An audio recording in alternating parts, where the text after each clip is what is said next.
I started last night with a brief introduction to emphasize that before midnight there is a message, and if you're not fully following this message, you won't understand that this is an argument. Does this light that's represented by the seventh seal come after midnight or before midnight?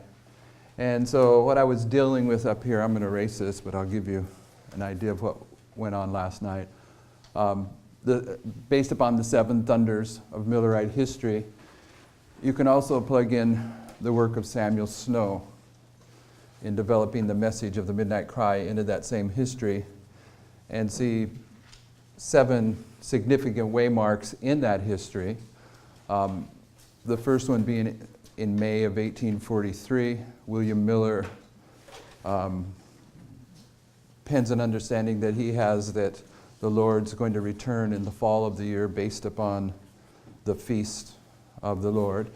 And Samuel Snow's going to use this point of reference to put together his understanding of the Midnight Cry. This is a line of Samuel Snow's work.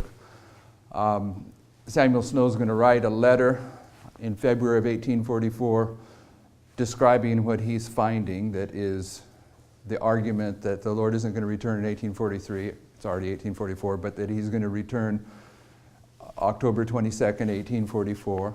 This letter gets published in a Millerite periodical here, so this is the development of Samuel Snow's work. Then you have the first disappointment.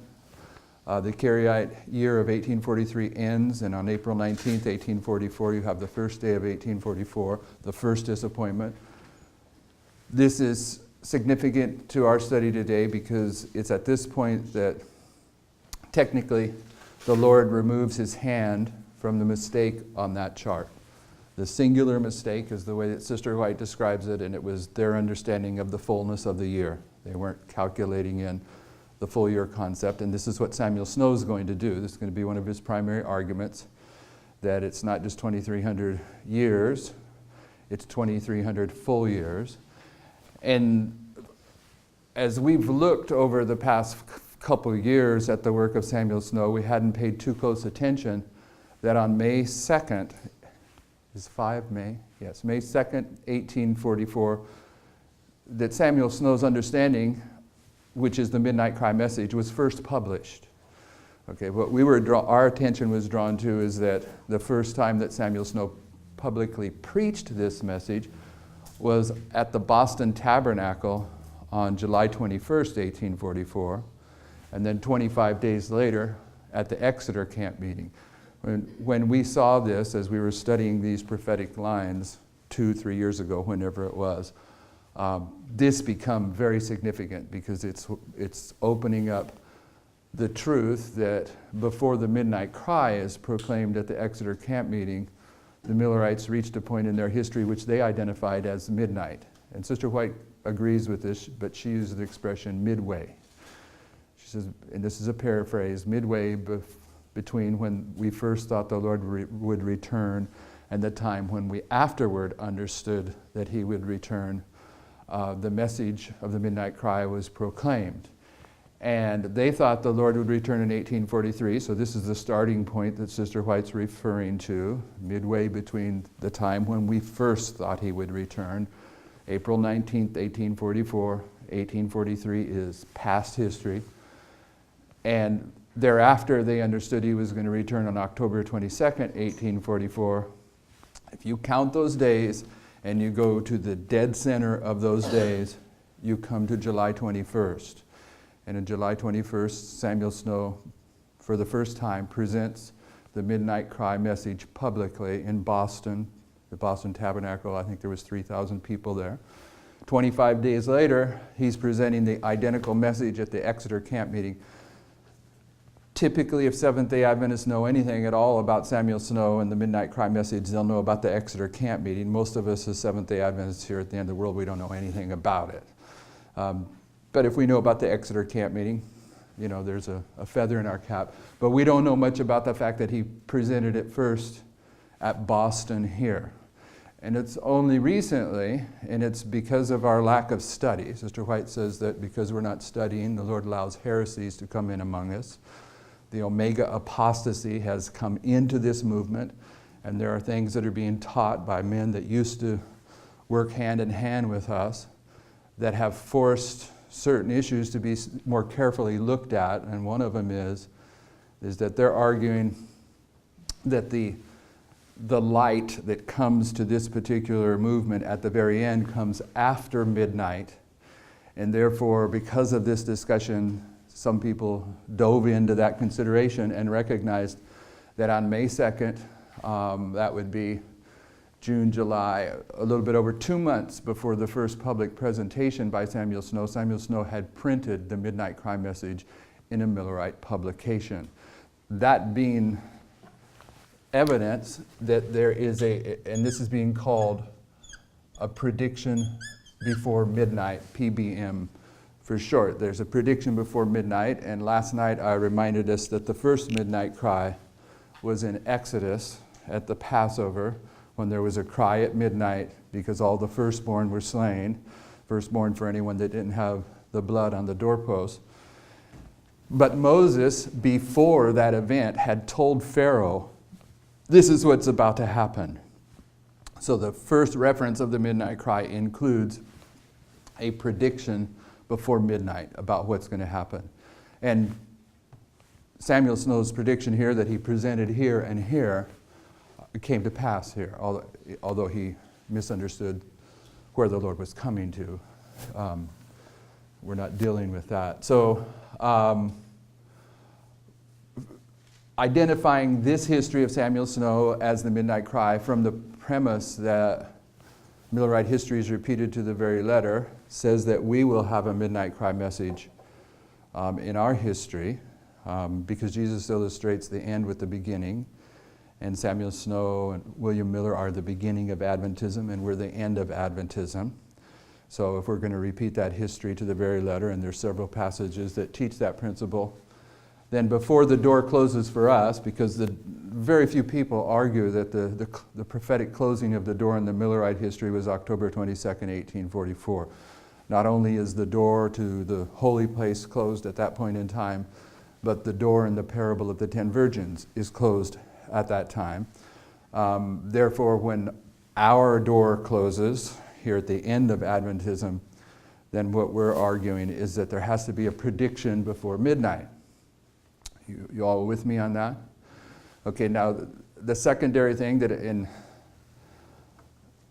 a point I tried to make last night is a point that I have taught a few times, and when I've taught it in the past, I'll take an entire sermon at least to teach this point, and I just threw it out there last night as I'm going to throw it out there again today. I'm not dealing with every aspect of it, but the point that I also put in place last night is that the Millerites understood, and I hope you understand too, that at the time of the end in 1798, based upon Daniel 12, the book of Daniel was unsealed and there was an increase of knowledge.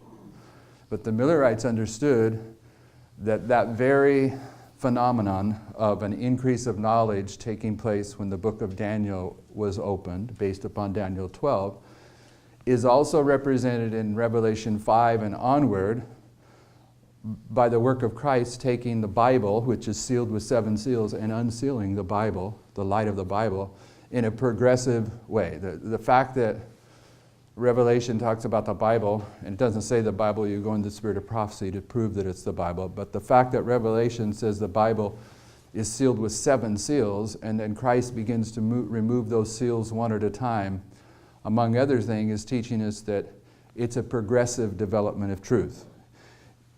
If he had wanted us to understand that it was just a singular truth that was opened up at the time of the end when the book of Daniel was unsealed, then there would have only been 1 seal on the Bible, and he would have removed it and the book would have been fully opened.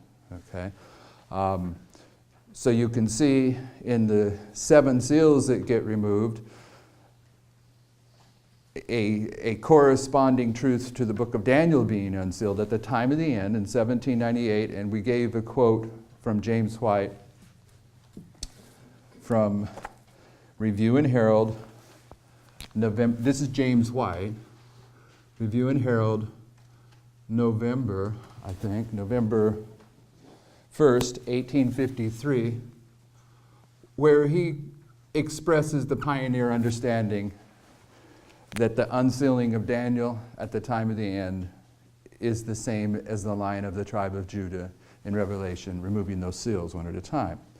So taking that principle, that's a correct principle that the pioneers understood, if you take the Millerite history, which is also acceptable to define as the history of the seven thunders, Sister White says the seven thunders represent a delineation of events that transpired under the first and second angel's message. The first angel arrives in 1798. The second angel arrives on April 19th. And the third angel arrives on October 22nd, 1844. So when she says the seven thunders represents a delineation of events, the word delineate means to set forth upon a line. When she says the seven thunders represent a delineation of events that would transpire under the first and second angel's message, then she's talking about from here to here, because here's the arrival of the third. The history of 1798 to October 22nd, 1844 is the history of the first and second angel's message. That was the seven thunders. In that history, the Lion of the tribe of Judah test the people of that history with a progressive development of truth. And in Revelation 5 and onward, that progressive development of truth is identified as the removal of seven seals. That's what these are illustrating down here. But the first truth that was unsealed to the Millerites in 1798 is the judgment hour message, the first angel's message. William Miller was the representative of the first angel's message. We, at the end, repeating that history to the very letter, are the representatives of the third angel's message. The Millerites announced the opening of the judgment. We announce the close of the judgment. It's the same history, same work, only different. But when it comes to viewing this Millerite history as a progressive development of truth in the terms of seven seals, the first truth that was open was the judgment hour message. And in the first angel's message, in verse 7, is where we get this expression, judgment hour message. It says, and the time, how's it say it? Let's go to Revelation 14:7. I usually know that one. You probably know that one. If you want to just shout it out, go ahead. Revelation 14:7, it says, the hour of his judgment is come. Okay, that's why we call it the judgment hour message. The hour of his judgment is come. So Miller, he spends 2 years from 1816 to 1818 studying God's Word, and he forms his conclusions at this point, but he doesn't preach publicly, or his message doesn't go into the public arena until 1831. He sends a handwritten article into a newspaper in New Jersey, I think. I could be wrong. And they publish it in 1831. And later on in history, this has nothing to do with our presentation, but I like it. Later on, the Mormon Church buys up this newspaper in New Jersey or wherever it was. It's on the East Coast. And it becomes part of the historical archives of the Latter-day Saints, of the Mormons. So when Dwayne Dewey is trying to trace down the, pardon me? Is that Harm's paper? No, this is William Miller I'm talking about. Right, but was it, oh, okay, I thought you were saying that William Miller's article was printed in this New Jersey paper, and I was wondering if it was Harm's. No, it was just a secular, organization, and I think it's in New Jersey, in 1831. That's the first time it's published. Okay, I shouldn't have given the history, but anyway, when Dwayne Dewey is trying to trace this down, he traces it down that it was in this newspaper on the East Coast, and then he finds out that the Mormon Church had bought that newspaper, and so he checks with the Mormon Church to see if they have any archives from, almost 200 years ago, and sure enough, they do. So he obtains the original newspaper articles, but more than that, what's really cool is they kept William Miller's original handwritten article that they turned into this newspaper. So because Dwayne has that, I have that, and it's pretty cool. The first time that he publicly presented his message, and it was it was long. It's like his handwritten material is probably 30 pages long. But it comes into history in 1831, and you as a student of prophecy, you can pick 2 or 3 dates for the formalization of his message, okay?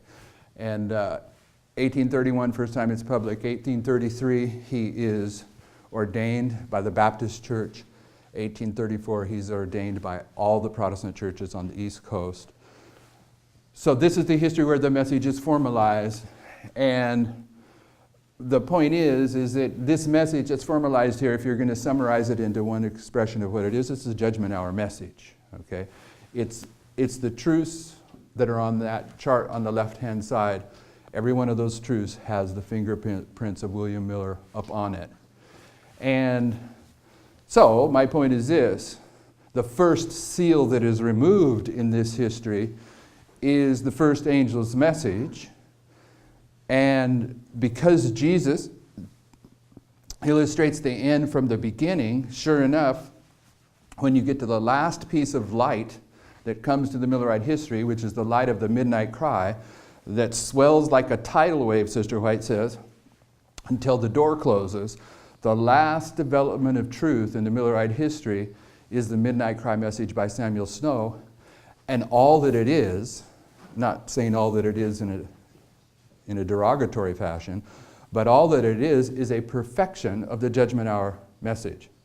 Okay, it's taking what William Miller, everything William Miller said was going to take place in 1843, and it's brought to perfection because Samuel Snow says, no, the real date for it is October 22nd, 1844. Okay, now the reason that we put that in place is because we're saying that in our history, the judgment hour message that's opened up for us is Daniel 11, 40 to 45. They didn't understand exactly what was going to happen with their message. They thought the Lord was returning to the earth. But in reality, the Lord was beginning the investigative judgment. Okay? And so when this message comes to light, we really don't understand all the implications of what this is. But it's recognized right from the start. There's an argument right from the start about this message.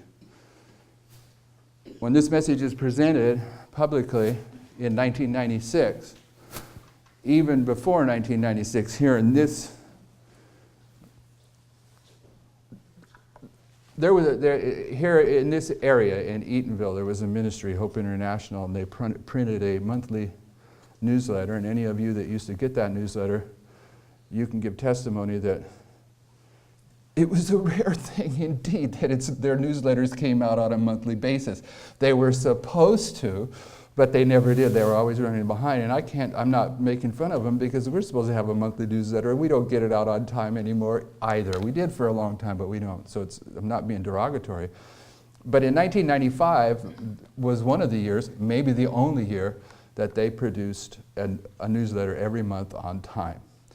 And there was one article in each monthly newsletter for that year that went over the last 6 verses of Daniel 11. And when it was all said and done, we took those 12 articles and we turned them in to the Time of the End magazine that was published in 1996. And in that year that preceded that, every element of the last 6 verses of Daniel 11 was battled over, okay? They would have an editorial committee before they were going to publish a magazine, and you'd go in and you'd look at all the articles, all the editors would read it and give their commentary on whether it was worth putting into the magazine or if this theological aspect was correct or not, or whatever, or should this be removed or this should be added. And it was usually just kind of rubber stamp. But when it came to Daniel 11, 40 to 45, it was a battle every month. And I mean, it would be, instead of having an hour-long editorial committee, it would be several hours. So all the aspects of Daniel 11, 40 to 45, they were hammered out, but we didn't understand all the implications. But the main battle from the very start and what continued all the way through was an understanding that the Adventists are still struggling with.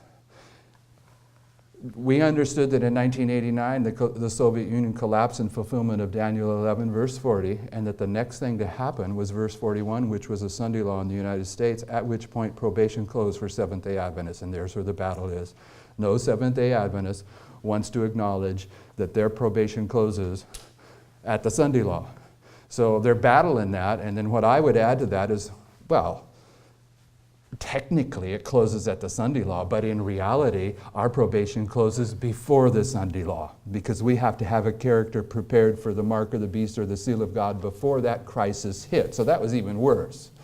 Okay, not only is our probation over at the Sunday law, but in reality, we've settled into the truth or we've settled into error before that crisis. So that was always a battle. Okay, now, I didn't say anything about this last night, but I'll throw it in here for your own knowledge. In this history here, right after October 22nd, 1844, Sister White began receiving criticism. I mean, these Millerite Adventists, they're professing to have a prophet. Not only do they profess now to have a prophet, it's a woman, and not only is it a woman, it's a teenage girl, okay?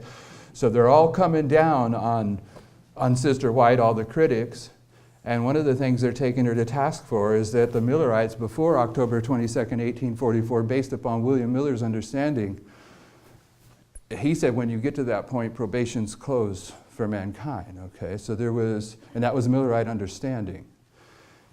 So there, they realized after October 22nd, 1844, that probation hadn't closed for all mankind, so there they have her.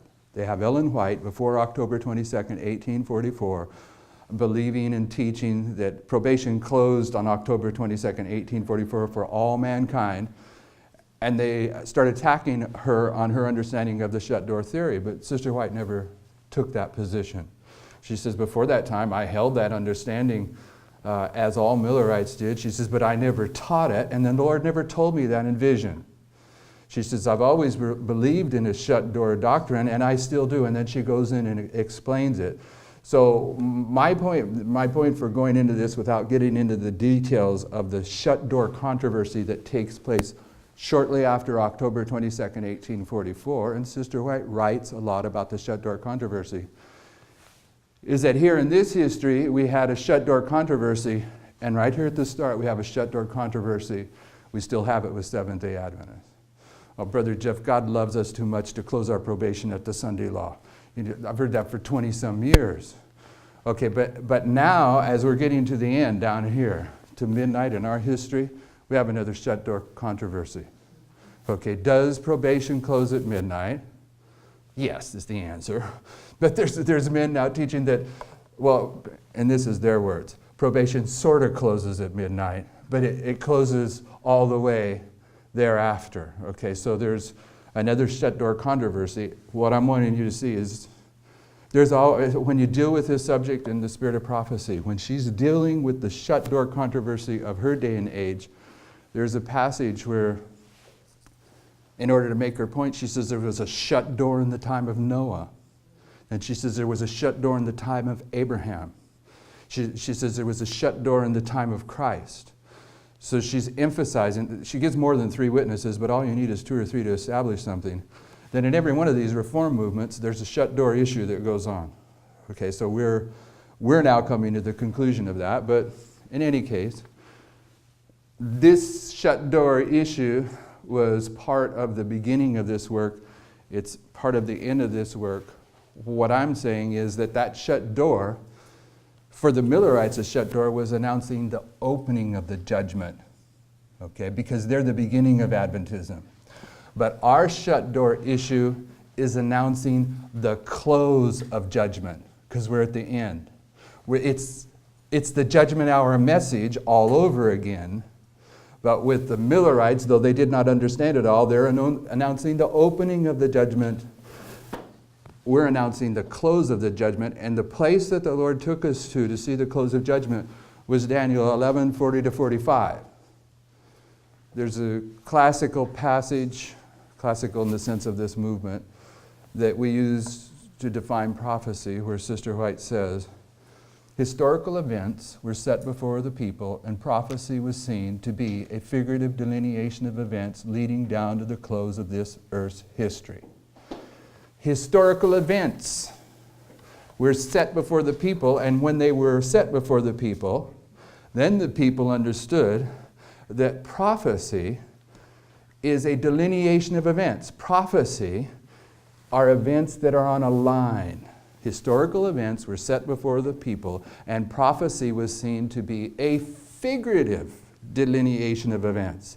These events that are on this line are figurative, pointing forward to a repetition at the end of the world.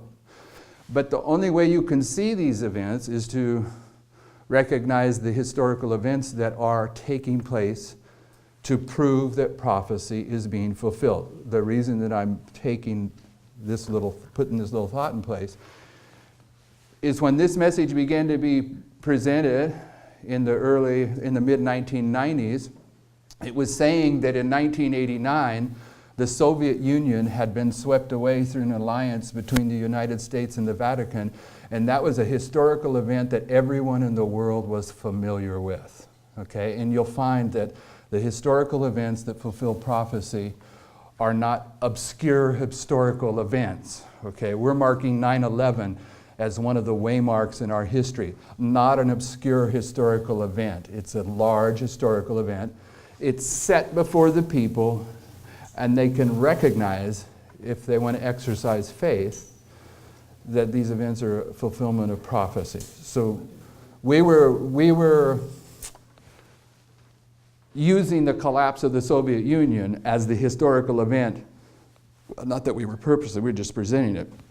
But that's the hook that allowed the people that wanted to see the truth of the last 6 verses of Daniel 11 to see it. Is they could see, what they're saying about the Soviet Union collapsing in 1989 and the alliance between the United States and Vatican, it's all there in verse 40. You can see the symbolism of those words in those verses agreeing with that history. So what the point of this is, if I haven't lost you all, is that we're repeating Millerite history to the very letter. And the first message in the Millerite history was the Judgment Hour message. That would be the first seal in the terms of the line of the tribe of Judah. And the last development of truth in the Millerite history is the Midnight Cry message, which is the perfection of this message, and it agrees with the truth that Jesus illustrates the end from the beginning. Therefore, in our history, the first message of this reform movement is the last 6 verses of Daniel 11. So when we get down here to the repetition of the Midnight Cry message, we should expect to see a perfection of our understanding of the last 6 verses of Daniel 11. Not only should we see a perfection of these verses, but I also want to include the fact that the perfection that Samuel Snow accomplished was that he demonstrated that 1843 was incorrect and that October 22nd, 1844 was correct. And he demonstrated that in conjunction with the teaching that the Lord had purposely held his hand over a truth on that chart. He held his hand over one truth. That's why when Sister White speaks about it, she says mistake, singular.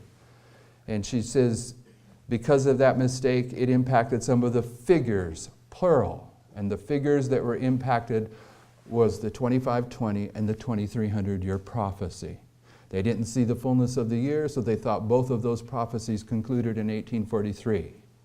But the Lord removed his hand from that mistake, the fullness of year error, and in so doing, it allows him to lead Samuel Snow to the conclusion of October 22nd, 1844. And I'm saying that verse 10 of Daniel 11 is what has been typified by the Lord removing his hand. Because when you look at Daniel 11, verse 10, you see the mistake that we made when we published the Time of the End magazine in 1996. And the mistake that we made is that when we understood the Soviet Union as being swept away in 1989, we saw Mikhail Gorbachev go from the leader of the Soviet Union to work at the United Nations. And we understood that correctly that the King of the South is a dragon power. And we understood that of the beast, the dragon, and the false prophet, of those three powers, two of them never move and one moves. Okay, the beast, the papacy, it's always geographically located in the city of Rome when it's ruling. Okay, the fact when it's moved out of the city of Rome is when it receives its deadly wound. But it's always in Rome. That's the beast. The false prophet is the United States. And whether it's the Protestants of the United States at the beginning of the history of the United States or apostate Protestantism that exists today in the United States, it's always the United States. But not so with the dragon. The dragon moves through history. The rebellion of the dragon begins in heaven. It comes down to Adam and Eve in the garden. It's there at the Tower of Babel. It's still in Babel when Babylon falls and the Chaldeans flee to Pergamus, where Revelation tells us that's where Satan's seat is, in Pergamus.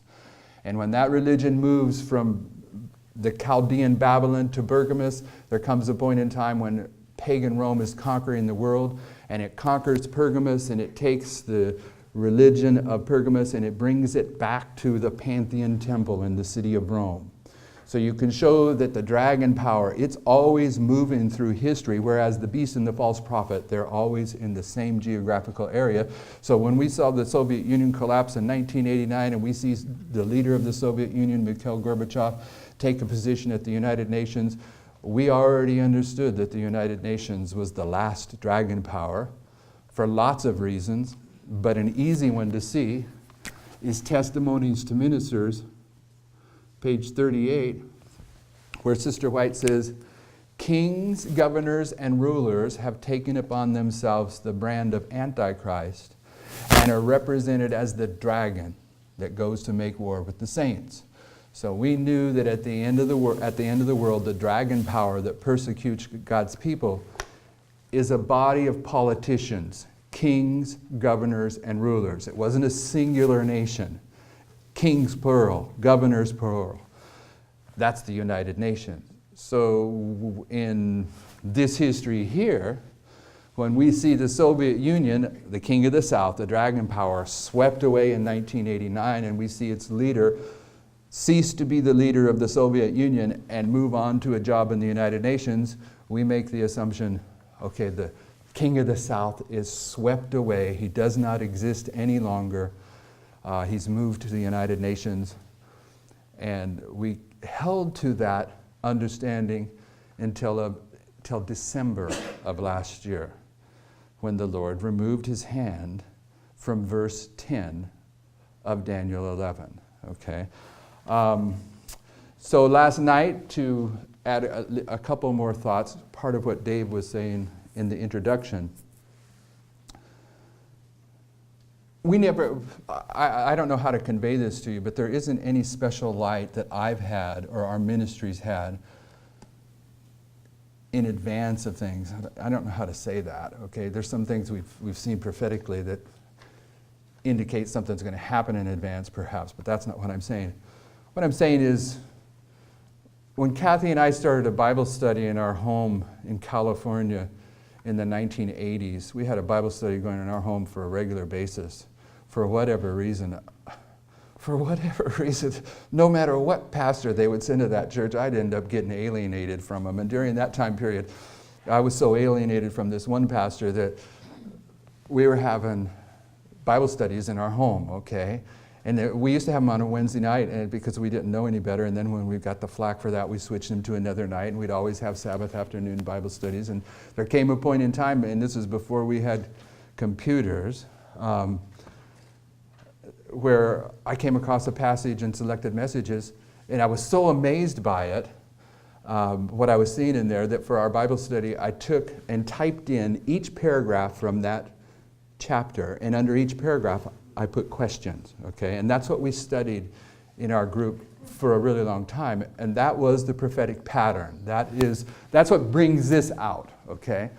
And years later, I run into a brother that had been in those studies with us, and I remembered that during the time we were studying, he was married in our backyard, okay? So I asked him at a meeting, and this is like 2005, 2006, when did you and Michelle get married? And he says, 1989. Pardon me? I forgot. Okay, old age. So in 1989, we had confirmation years after that in 89 is when he was opening up the line upon line. And thereafter, he opens up Daniel 11, 40 to 45. I now understand that you have to have both of these truths in place. The Lord had to put both of them in place in order to unfold this truth here at the end of the world. And so that's what this is up here. In 1991 is my best guess on when we began to study the last 6 verses of Daniel 11. It's noteworthy that the Lord was calling other people to understand these things, and other people left that truth, okay? A guy challenged me because I knew what he had taught on the last 6 verses of Daniel 11 was wrong. He challenged me to go home and study it, and I went home and I started studying it. And about that time, I got invited. I was living in California. I got invited up here to a meeting that was going on from several self-supporting ministries were there. And there was a ministry called Light Bearers that was there. And they were coming to this meeting to leave self-supporting work. They were coming to, the Heartland was there, of course Hope was there, and Russell from Australia was there, and even Evan Sadler was there. All kinds of self-supporting ministries from all over the world were here in Eatonville. And the Light Bearers was coming to say, you're all wrong. You need to return to the General Conference. We've written a new book explaining why tithes should only go to the General Conference, and we're returning to the General Conference. So at that meeting, I was only up here because there was a friend of mine working at Hope International, and he invited me up, and I had some time off, so I came up here. It's long before I came up here and worked. And I came across a tract that Light Bearers had written about the last 6 verses of Daniel 11, and they're reaching the same conclusions that I'm reaching, okay? They're the same conclusions. So I actually talked with the one brother that wrote it at that meeting about it, but he couldn't get out of verse 40. He could not get out of verse 40 because he had taken the Adventist understanding that the glorious line is the Seventh-day Adventist Church. And so all I'm saying this for is that at the very beginning of this message, there were people that the Lord was calling into this message, typifying that at the end of this message, people that have been called into this message are going to jump ship, because Jesus illustrates the end from the beginning. And we're seeing that going on now in the Omega apostasy. Okay, so what I'm saying is, if I said too much for you to follow the logic, what I'm saying is that the judgment hour message in the Millerite history is brought to perfection in the message of the midnight cry. And I'm saying in the terms of the 7 seals that the judgment hour message would be the first seal and the midnight cry would be the 7th seal. And the judgment hour message for the Millerites was announcing the opening of the judgment. And you can see that in Daniel 8:14 and Revelation 14:6 and 7. There's 2 verses that clarify the judgment hour message for William Miller, and Leviticus 26 and other passages. But for us, the judgment hour message that was opened up is Daniel 11:40 to 45, because it's announcing that the Soviet Union collapsed in 1989 in fulfillment of verse 40, and the next thing that's going to happen to you and I as Seventh-day Adventists is our probation is going to close at the Sunday law in the United States. Okay, it's the judgment hour message in that context, but it's not announcing the close or the opening of the judgment, it's announcing the close of judgment. But when you get to the technical part of this message, technical in this one level, I want you to see that this message is not only Daniel 11:40 to 45. The very first thing that was taught was the reform lines in 1989. And you have to have that reform line in place to put the structure of Daniel 11 on a line to see it. Okay, so that's the recap of last night. Any questions, comments, or observations? All right. So what I wanted, and we said other things last night, but that was a recap.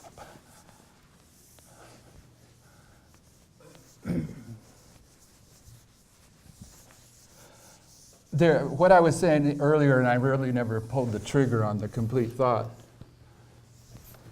is we never knew that 1989 was the time of the end for. We never identified it, knew that it was the time of the end for our history. We never knew we were in a reform movement.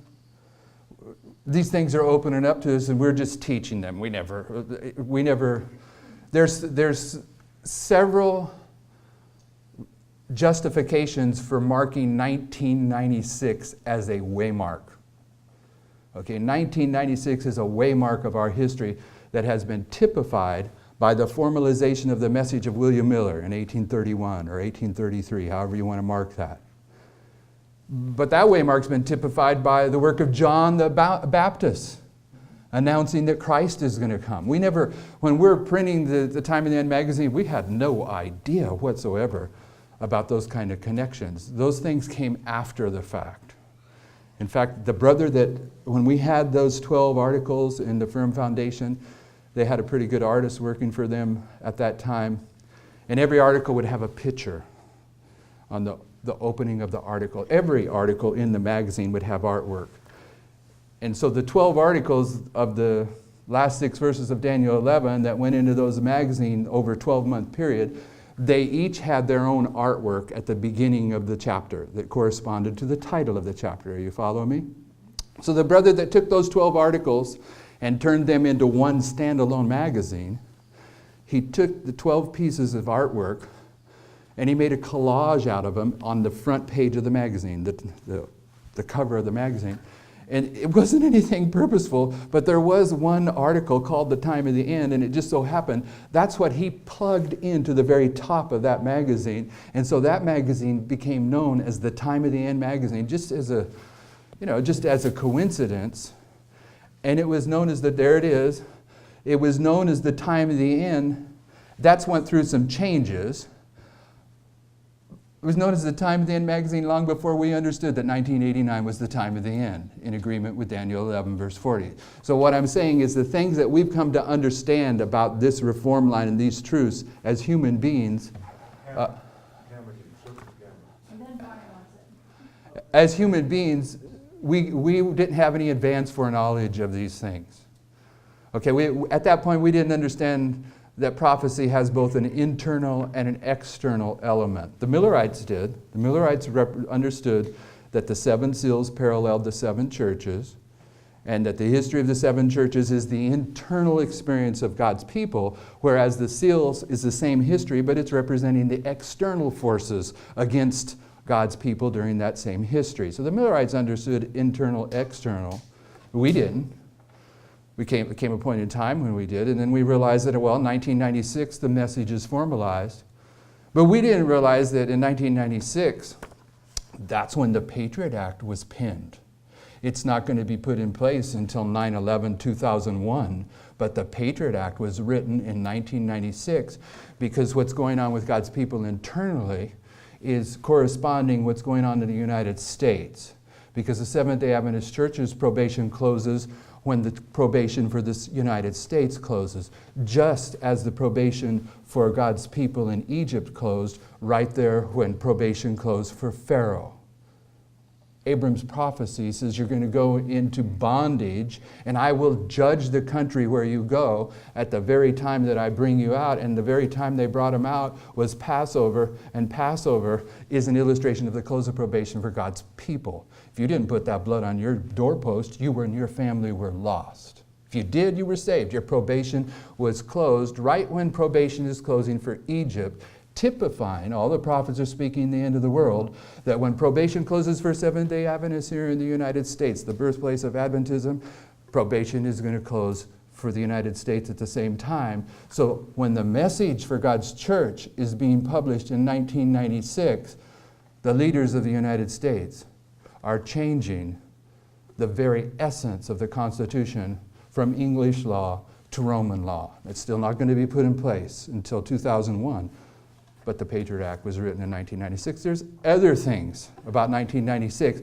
but we didn't recognize these things until after the fact. Okay, so I want you to understand that when I'm pointing out these things that I've had a personal experience in, I'm not trying to lead you to believe that I had any kind of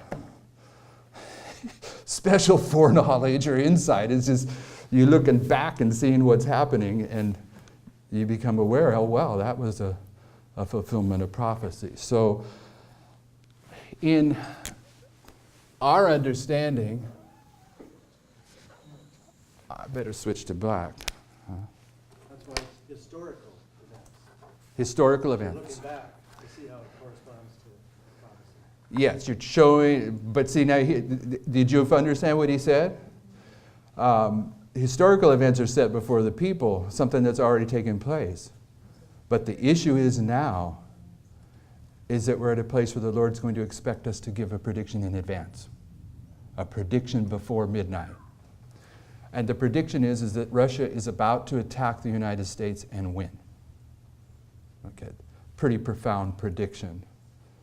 So anyway, we've understood that verse 40 begins in 1798, because verse 40 of Daniel 7 says, and at the time of the end, yes? So maybe we should say, attack American holdings and positions around the world, therefore attacking the United States, but not necessarily the homeland. Maybe. Maybe. Repeat what they said. Oh, boy.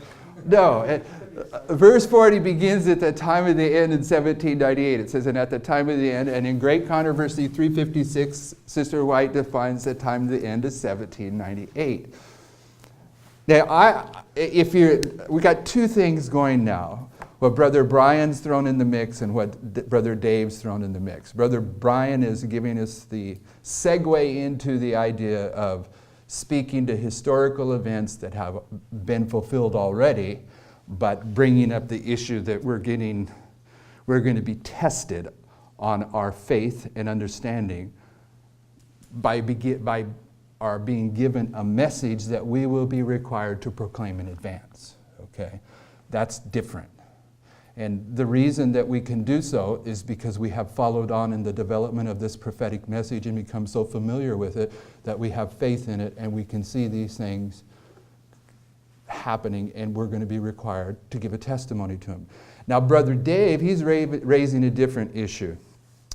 He doesn't want me to say that verse 11 of Daniel 11, the Battle of Raphia, is necessarily that the United States, the continental United States, is going to suffer some kind of cataclysmic warfare from Russia and lose. He's wanting to suggest that maybe it's a cataclysmic loss that doesn't impact the continental United States so much. Until Penium. But I haven't seen any thus saith the Lord's on either side of that issue. So I'm just letting you know that I'm open for correction on either way at this point, but I'm watching the Lord develop this and trusting that he will bring it into clarity. But you can argue either side. You can argue even that the United States itself is going to suffer, particularly if you think about the second part B of Daniel 11:40. Daniel 11:40 begins at the time of the end in 1798, and at the time of the end shall the king of the south push at him. Let's read it because it's not in my head. And the king of the north shall come against him like a whirlwind, and horsemen and ships. Okay, so we mark this as 1989. So one of the things that we haven't taken too close attention to is something that happened in 1989. And rightly so, okay. But I want to point it out to you that in 1798, the book of Daniel was unsealed. And if you go back and you read books written by men like Uriah Smith and James White about the time of the end in 1798, they will tell you that in 1798 the book of Daniel was unsealed and that the Millerites had this understanding of Daniel 8:14 and Revelation 14:6 and 7 and Leviticus 26, and that the light of God's prophetic word shone out and led the Millerites to their conclusions. But if you read on, they're going to also point out that in 1798 you're seeing the very beginnings of the Industrial Revolution, and knowledge with worldly things, steamships and telegraphs and so on and so forth, also exploded during that period of time. But as students of prophecy, we say, well, that at best is secondary, because we're looking for a spiritual fulfillment of this increase of knowledge, and to point to a literal fulfillment is kind of a denial of how you apply Scripture. But nevertheless, the Millerites also pointed to the increase of knowledge that went on in the, what would you call it, secular world or the industrial world during this time. So was there anything in 1989 that paralleled that? The internet. Okay. 1989, the internet comes into history. So when you look at people like Snowden over in Russia, the guy that developed the security system for the National Security Agency of the United States, the guy that developed that software or whatever, he wrote it all for him, and he's now living in Russia, then you can hypothesize that maybe this attack of Rafia includes cyber warfare. And the right kind of cyber war in the United States, it might not blow up a lot of buildings, but if all the hydroelectric dams in the United States quit working tomorrow, we would be in a crisis where people would die. Okay, you just would. So I'm not saying that's what's going to happen. I'm saying that I agree with Dave that maybe it is a proxy war that is going to be carried out and the battle lost by the United States against Russia in fulfillment of Daniel 11:11, the Battle of Rafia. But I don't think we have a clear indication that it can't be something that takes place here in the United States as well. But 1989, time of the end for us, and we see the collapse of the Soviet Union. We now understand that part of this history is 1991, because we initially understood the time of the end was a point in time. We now understand it's a period of time, and we have about four, I'll say four, but I think it might be 5 witnesses to times of the end in the Scripture where you will see 2 kings or 2 personalities involved. In ours, it's Ronald Reagan in 1989. Both Ronald Reagan and George Bush the Greater were presidents in 1989. Okay, because George Bush is going to be inaugurated on January 20th, I think, 1989. So Reagan technically was a president for 19 days in 1989. But in 1991, and even in 1990, it's hard for me, the evidence that we have here recently, it's hard for me to be certain of this because of the date. But you all remember when George Bush the Greater says we are now entering into a new world order. Well, he did that on September 11th, 1991, but he also did it on September 11th, 1990. And I'm wondering if there's a typo in that historical confirmation. Was it 91 and someone typed in 1990 that some of us that are looking for these things pulled it out? Did he do it twice? And if he did he do it on September 11th both times? Because that's what the historical data says. He announced, but I'm going to go with 1991 at this point. For certain, September 11th, 1991, he's announcing the introduction of a new world order. This is important for us because this is marking the time of the end. And in Daniel 11, verse 2, we have marked the time of the end in verse 1 of Daniel 11. And in verse 2 it says, and Cyrus is ruling. It says, there shall yet 3 kings stand up. Okay, George Bush the Greater was already there. So you have to have 3 kings after George Bush. And this is the Medes and the Persians, and every two-horn power in scriptures is typifying the two-horn power at the end of the world, which is the United States. So these Medo-Persian kings, yet 3 shall stand up, is Clinton, Bush the younger, Obama, and the 4th shall be far richer than they all are. That's putting us in here to where we are now in Trump time period, the 45th president of the United States. And we begin to grapple with that a couple years ago, or a year ago, long before the election.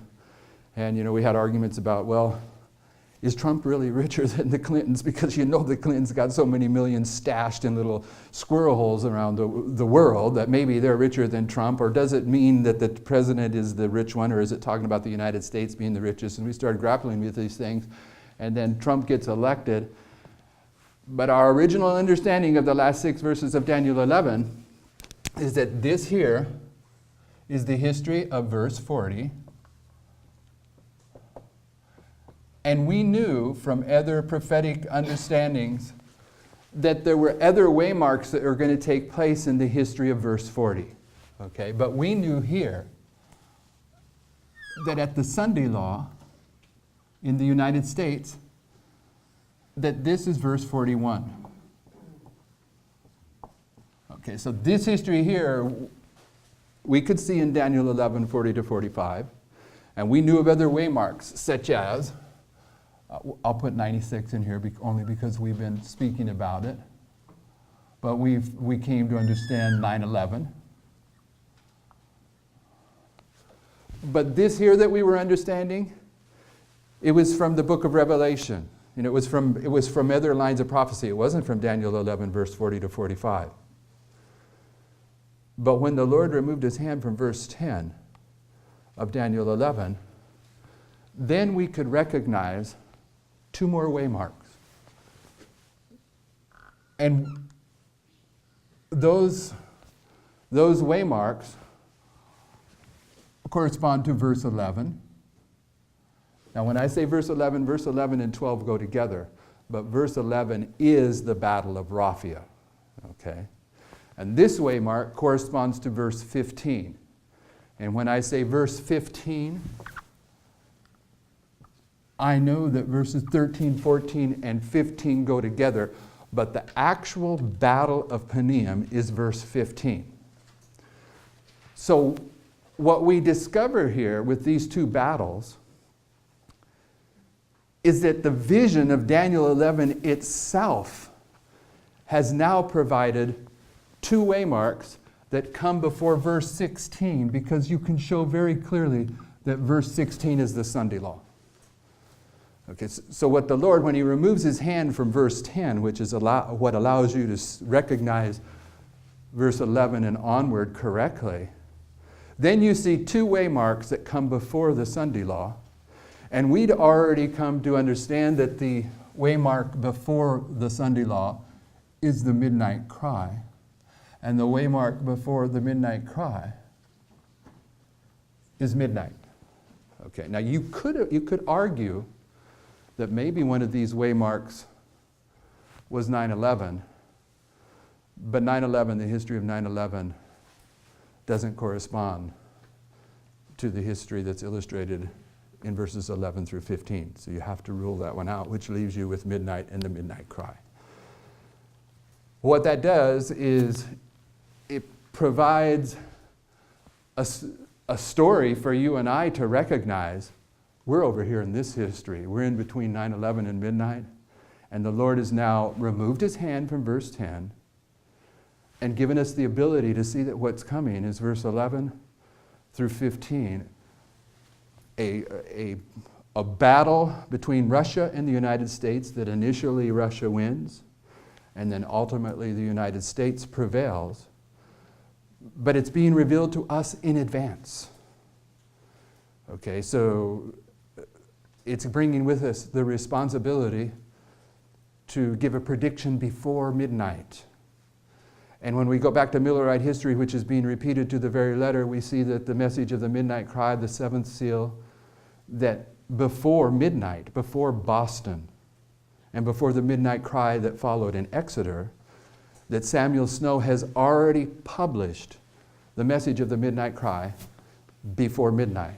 There has to be a prediction before midnight here in order to agree with the principle that we're repeating the Millerite history to the very letter.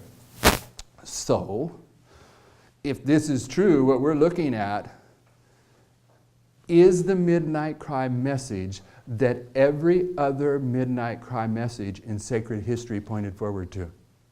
This is the great anti-type. Because you know the midnight cry message of the Millerite history, that Sister White uses the history of the triumphal entry of Christ into Jerusalem and says the triumphal entry of Christ in Jerusalem is what is paralleling and typifying the midnight cry message of the Millerites.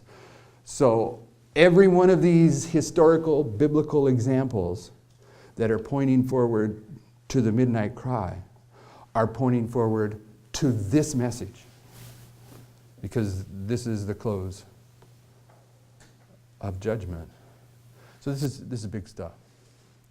Everyone with me? Could you back up just a minute? Back up a You're minute. saying the triumphal entry of Christ points forward to the midnight cry? Of the Millerite history. Okay.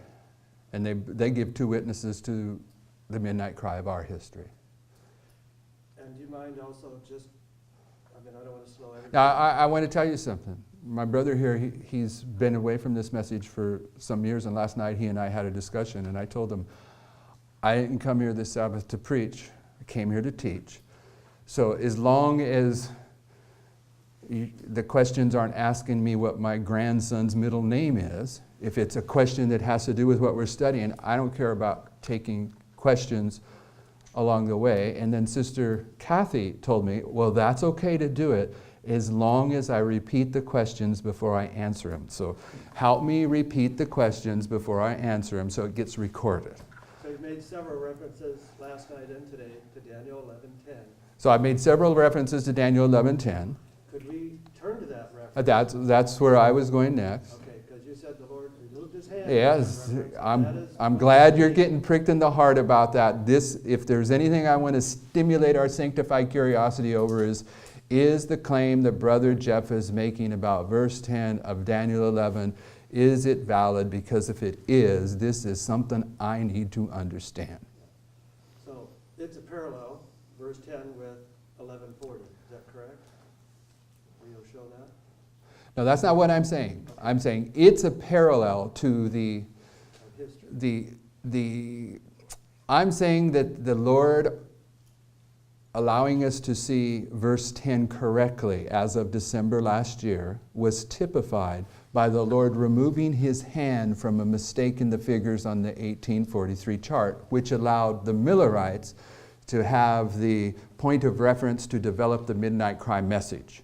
So when the Lord removed his hand from verse 10 of Daniel 11, it allowed us to see that Russia was still active as the king of the South, and in so doing, it allowed us to correctly understand what is represented in verses 10 through 16. In fact, all the way 10 through 39. And so verse 10 is a parallel. It's where the Lord is removing his hand from a mistake that we had in our foundational message, just like the mistake the Millerites had in their foundational message. Theirs was 1843. Ours was that Russia was out of the prophetic scenario after 1989. Just like the disciples had made a mistake too, Yes. in the nature of Christ's kingdom. Yes, and misunderstanding prophecy, So you're not repeating what he's saying, so it's Uh, just like. yes, just like the disciples, he's saying, just like the disciples, he had a misunderstanding in the nature of Christ's kingdom. That got clarified for them when he clarified it for them. But on the road to Emmaus, it even mentions that those disciples, how does it say, he had withholden their understanding, implying he had his hand over their understanding of prophecy until a certain point in time. Then he removed it. And he did that with Ellen White also. So in partial answer to In partial answer to Brian's question, Brian's question, it's a rule of first and last. It's a rule of first and last. That when the first part of Rome being set up in the first part of Daniel 11 is what's happening with the hand being removed as Rome being set up at the end of Daniel 11. That when Rome is being set up in the first part of Daniel 11, his hand being removed is identifying Rome being set up in the last part of Daniel 11. I'm not sure that, did I express your comment right? Close. Close. I'm not sure that I understand it, but I expressed it correctly. Because the Battle of Raphia and Panium, Rome comes out of hiding, and it's really about Rome. With the battle being Okay, in the south. yeah, So now- and the Battle of Panium, Rome comes out of hiding, so it's really about Rome coming back into history, modern Rome. That's what's opening up between 40 and 41. Yes. Okay. But he doesn't understand that yet unless he's studied some things on the internet. So you just went over his head, but you're probably everyone else, or several others may understand what you're saying. But we'll try to explain that as we proceed. Sister. Links them because it says overflow and pass through. We'll go through that right now. She's asking the question about what links them, and she went to overflow and pass through. I think I've been speaking for an hour right now, correct? Okay, I'll go a little bit longer, and what I'm going to do for you,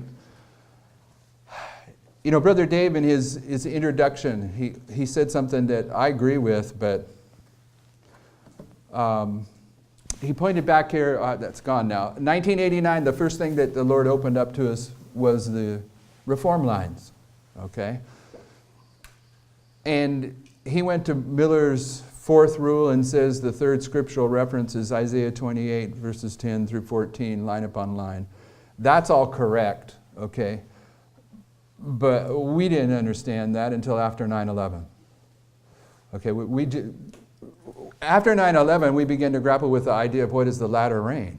Because, and going back to the old past, and in Jeremiah 6:16, when you start going back to the old past to understand the old past, it says, stand ye in the way and see and ask for the old past, where is the good way, and walk ye therein, and you shall find rest to your souls. But they said, we will not walk therein. So after 9/11, we're getting drawn into these biblical passages that the latter rain begins to sprinkle at 9/11.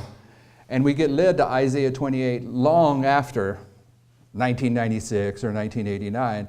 And we begin to see that the latter rain message is taught line upon line. That's what Isaiah 28 teaches. The latter rain message, the latter rain is a message we came to understand, and we came to understand that the way that you teach it and understand it is line upon line.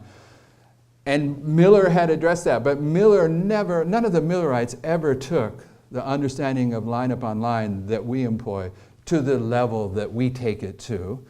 But even when we were being taught this truth in 1989 and onward, we didn't understand the significance of it until long after 9/11. Okay, so there are 14 rules that the Lord gave to the Millerites in order to allow them to put together their message.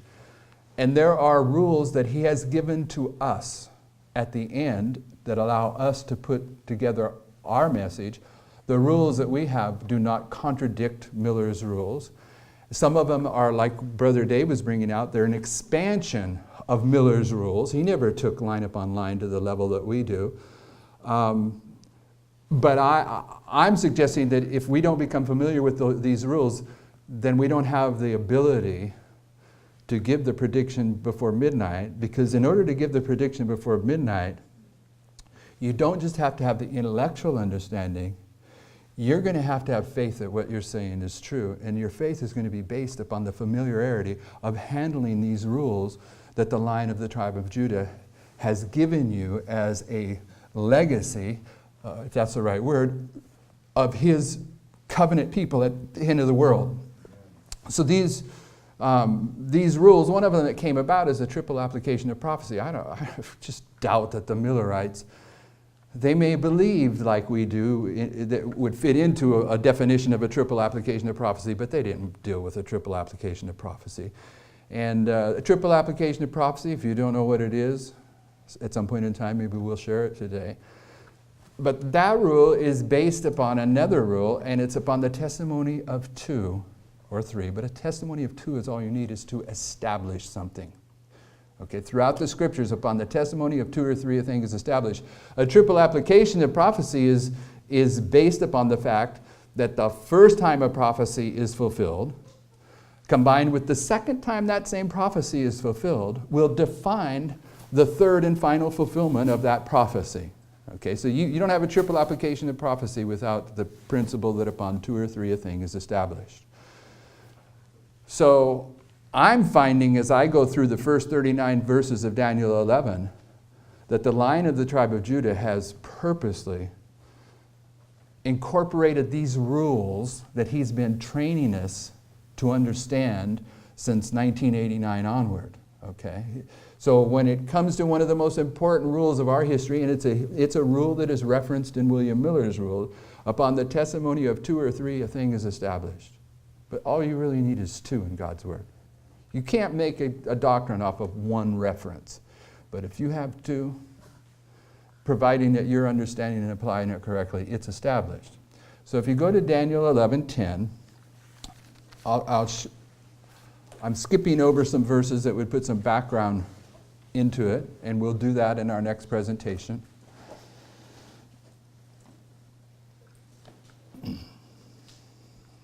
I don't know that it's good that I do it in the next presentation, but probably most of us have went over the first 39 verses of Daniel 11 here recently. And we'll come back over them here in a moment, but I'm jumping forward to verse 10. And verse 10 is typifying the collapse of the Soviet Union in 1989. And we can show you that more easily if we go through the first 9 verses, all right? So verse 10 of Daniel 11 says this: "But his son shall be stirred up, and shall assemble a multitude of great forces, and one shall certainly come and overflow and pass through. Then shall he return and be stirred up even to his fortress." So in verse 6 through 9, in verses 6 through 9, the king of the south has sought to have a peace treaty with the king of the north. And the peace treaty is represented by the king giving his daughter, Berenice, to the king of the north in order to form this peace treaty. But in order for the king of the north to marry this king of the south's daughter, he has to set aside his wife, Laodice. Okay? And his wife doesn't like that very much. So there comes a point in time where his wife, Laodice, is going to retaliate and kill Bernice, the bride that was given from Egypt to the northern king. And when she's killed, her brothers back in Egypt, they're irritated. Okay, big time. They want to go retaliate against the king of the south. Ptolemy. Have I got this reversed? Am I getting this? There was one brother. Yeah. One brother. Yeah, well, no, it starts with 2, but it ends up with 1 going there. I thought that was the king of the north who had 2 sons that. Yes, that's what I'm saying. Oh, Okay. Okay. So I'm kicking this around, and I shouldn't be doing it. I should have just went through the verses point by point, and then I could have walked it through in a logical fashion. When you get, pardon me. You still can. Yeah, I will in the next presentation. I'm just trying to summarize the lead into verse 10. In verse 10, what you have is the retaliation of the king of the north against the king of the south for this broken peace treaty in the previous verses. Let's keep it simple at that at this point, all right? So there's two king of the north that initially that are going to take up this response to the king of the south. And it says, "But his sons," this is the 2 sons, "shall be stirred up and shall assemble a multitude of great forces, and one shall certainly come." Okay, so there's 2 of them involved, but it's going to be one that actually accomplishes it ultimately. And when you go into history, you'll see in 1989 there are 2 men involved that this is typifying. Reagan, followed by Bush the Greater. Okay? "And when they come, they shall overflow and pass through. Then shall he return and be stirred up even to his fortress." Now, there are at least 3 elements that you have to see in here in verse 10. That's probably too light, right? Verse 10. the expression overflow, Passover, and Passover. And this is a war between the king of the south and the king of the north. But who's going to win? The king of the north is going to prevail. Okay, so it's a war between the king of the south and the king of the north. The king of the north is going to win this conflict. But in the verse it says he's going to go up to his fortress. Is that how it says it? Even to his fortress? To his fortress. No. To his fortress. Stirred up to his fortress. Okay, I'm looking for to his fortress. Yes, that's right. Okay, so you have to see that. These are the three elements I think you need to see. Okay, overflow and Passover. It's a battle between the king of the south and the king of the north, which the king of the north is going to win. And he's only going to go to his fortress. But if you go back to verse 7, when the king of the south has retaliated against the betrayal of Bernice, when Laodice executes Bernice and her son, when the king of the south retaliates, in verse 7, it says this. Towards the end. It says, but out of the branch of her roots shall one stand up. This is her brother in his estate, which shall come with an army and shall enter into the fortress. Okay? You got to see this distinction. In verse 7, he goes into his fortress. Now, history tells us when the southern kingdom attacks the northern kingdom here in verse 7 for executing Bernice, the peace offering that was given to them, that when they come to do battle with the king of the north, he provides no resistance whatsoever. He knows he's outmanned or whatever, so they walk right into his castle. Take him captive without any resistance, and take him back to Egypt, where he dies in exile. So when it says into his fortress, it means into his fortress. He went right into his castle. And we haven't been there yet, but this is typifying when Berthier walks right into the Vatican without any resistance and takes the Pope captive, okay? And takes him to exile, where he dies in exile, just like this king does.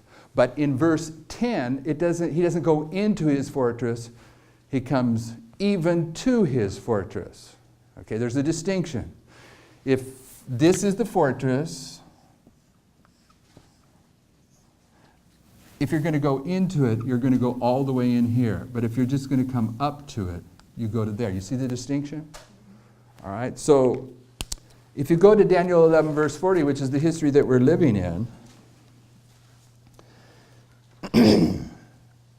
it says, and at the time of the end shall the king of the south push at him. And the king of the north shall come against him. This is the retaliation here.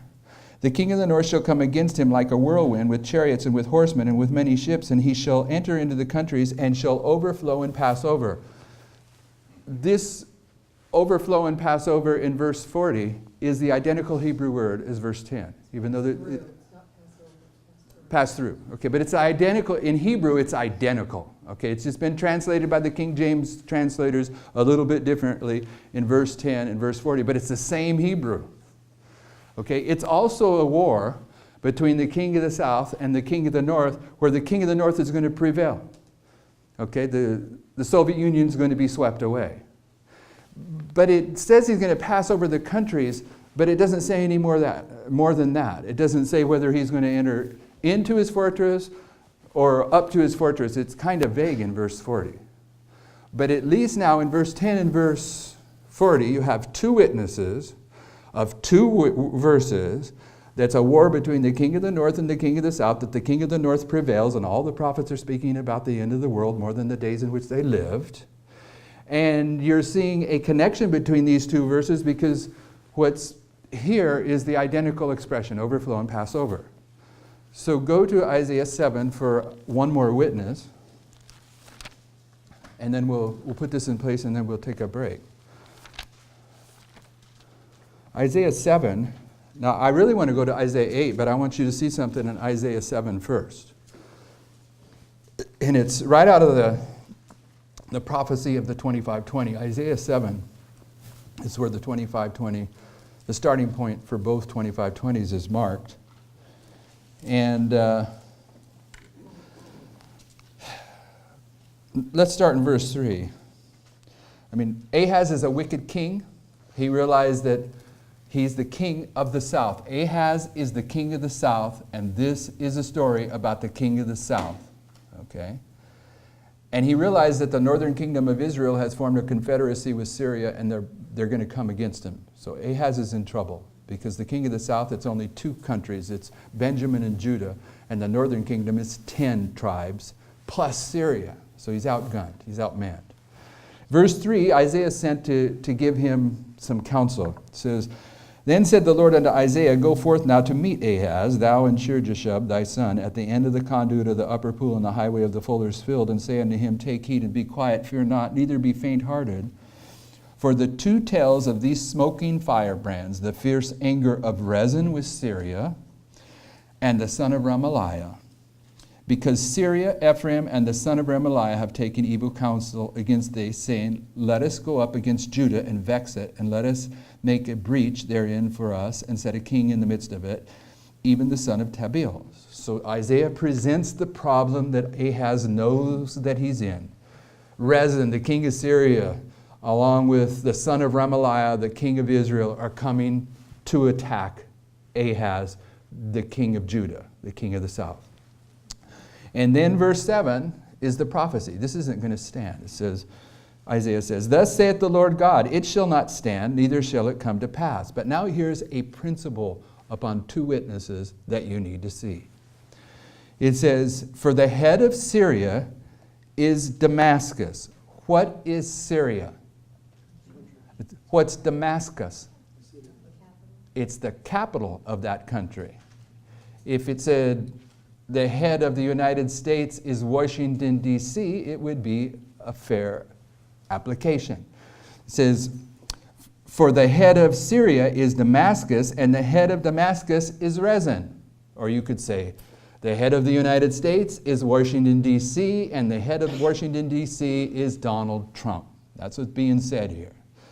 This country's capital city has a king over it, which is Rezin. All right, so let me read it again now that I've given you the idea there. For the head of Syria is Damascus, and the head of Damascus is Rezin, and within 65 years shall Ephraim be broken, that it be not a people. Now here's the second witness to this principle, verse 9. And the head of Ephraim, what is Ephraim? It's a country composed of 10 tribes. And the head of Ephraim is Samaria. What's Samaria? It's the capital city of Israel, the northern kingdom. For the head of Ephraim is Samaria, and the head of Samaria is Remaliah's son. If you will not believe, surely you shall not be established. Okay. What does that mean? What do you got to believe there? Do you have to believe the 2520 prophecy? Well, probably so. But you also need to believe, I would think, why is that in there? You need to believe that the head of a country is the capital, and the head of the capital is the king. Because you've got 2 witnesses to it there, of both Syria and Israel. You see that? Okay, so Ahaz, he's going to hear this warning from Isaiah, and he's going to reject it, because Ahaz is a wicked, wicked, wicked guy. Okay, he's the head of the king of Judah, but he's wicked. He sent his high priest up into Assyria and had his high priest make a blueprint of this Syrian temple, pagan temple, and then come back to Jerusalem and rebuild a duplicate Assyrian temple, right in the courtyard of God's temple. And he shuts down God's temple and puts this pagan temple right in the courtyard. That's wickedness. I don't know how to explain that kind of wickedness. So he's got a problem. He's rejected this message of Isaiah, okay?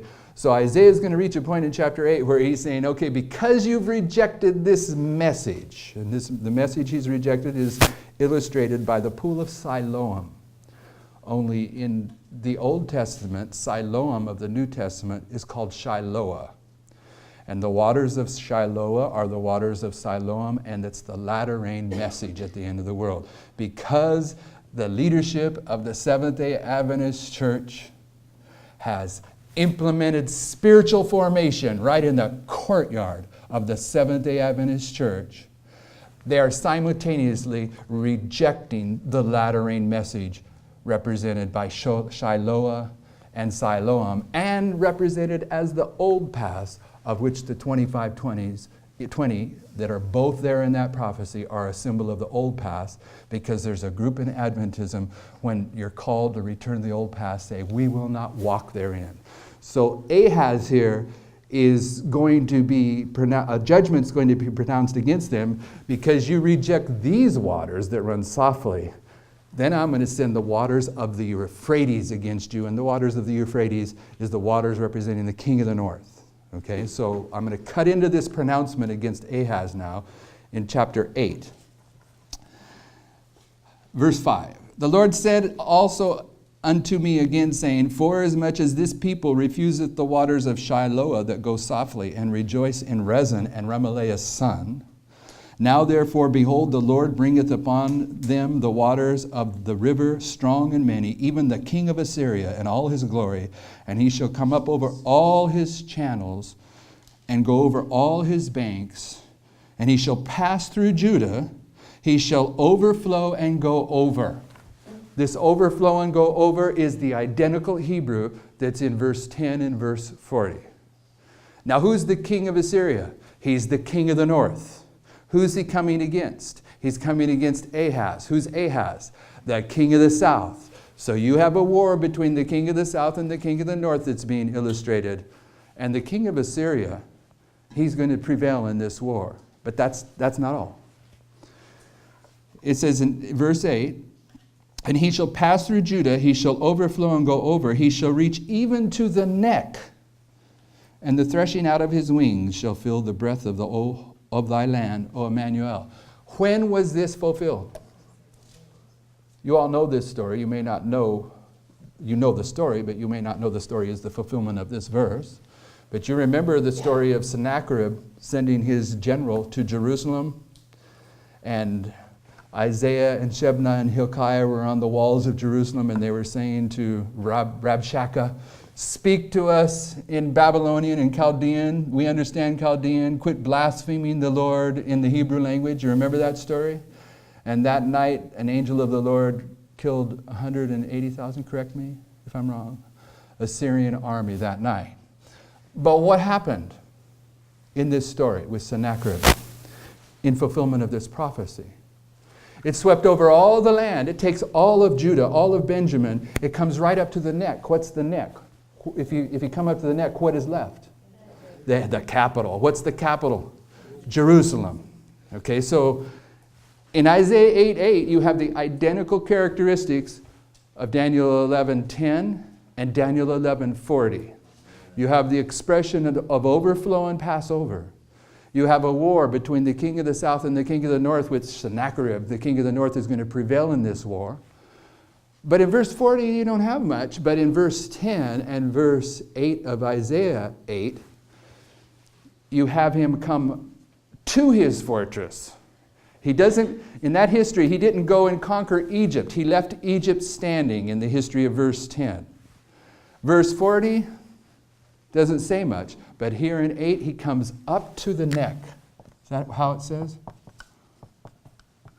Even if it doesn't say it that way, you know what I mean. Even to the neck.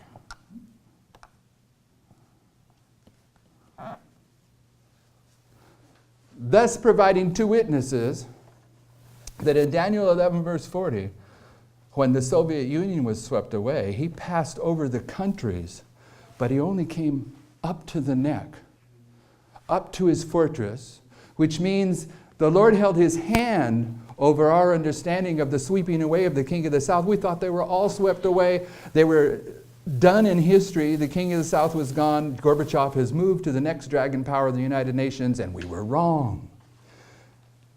Russia was still there as the king of the south. And in the next verses, you're going to see the king of the south attack the king of the north, and the king of the north retaliate against that attack. But it demands that you understand that the king of the north in the next verse is Russia, which is a pretty scary proposition. Or king of the south or north? What did I say? No. Good for you. The king of the south is Russia. That would have really thrown you, huh? Okay. Keep your eye on me. I do that kind of stuff a lot. The next verse is Isaiah 8:9.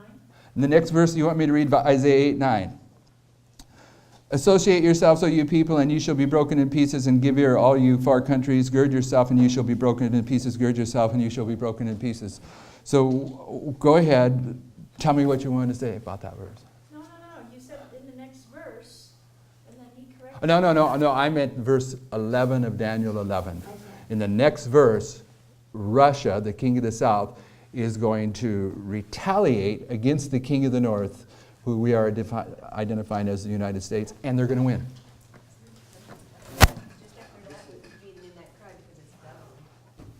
Just after that, what are you saying? It's a doubling. What is? Verse 9. Okay, I thought that's what she was getting at. We're going to verse 9 of Isaiah 8. So we want to make this point. Show me the doubling in verse 9, because this always comes up.